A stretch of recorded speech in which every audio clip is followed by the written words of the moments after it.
छ्या है मम्मी, के हो र तिम्रो बुहारी त बिहा गरेर आएको 1 महिना भएन, कति टाँसेका हो र भाइसँग। ए बा नि मम्मी, मैले त भनेकै थिएँ नि बिहा गर्नुभन्दा अगाडि नै।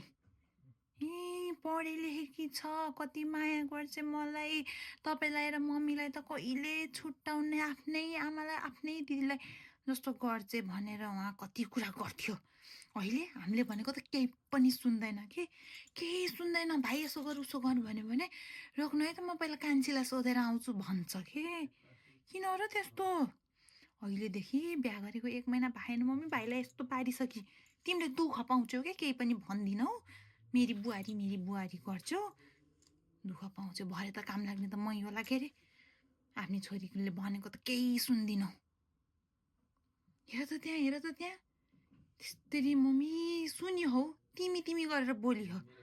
ए बा भोलि त्यहाँ कसैले सुन्यो भने के गर्छौ? फलानीको बुहारी त आफ्नो पहिला तिमी गरेर बोली हे भन्छन्। आमा मम्मी म त देख्न नि सकिनँ। मैले त ज्वाइँलाई बिहे गरेको 1-1.5 महिनासम्म त राम्रोसँग यस्तो गरेर यसरी हेर्न पनि सकेकी थिइनँ के हो र अचेल त यस्तो पुरै लट्ठारिदियो गरे ह, यसरी नि पिटेको छ, के गरेको र मम्मी? सम्झाउ त आफ्नो बुहारीलाई। हेर मम्मी, म यही ताल हो भने त तिम्रो छोरो गयो बुढेसकाललाई हेरचम है, कति रहर गरेर पाएको छोरो खायो। मैले भने ठाउँमा मेरो फुपू सासूको के अरे सानीमाको छोरी कति राम्री थिए, कति सुभाषिली थिए मम्मी। जग्गा जमिन कति थियो, एक्लै छोरी आनन्दले पुग्थ्यो।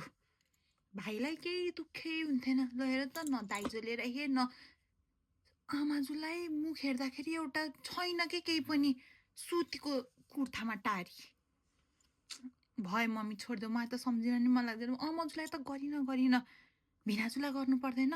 एउटा सुट प्यान्टको कपडा त हाल्न पर्छ नि, सर्ट र प्यान्ट एउटा, त्यो पनि ख्याम्सो त्यस्तोमा टारेका। मम्मी सम्झाउ बुहारीलाई, न त छोरो गयो तिम्रो छोरो।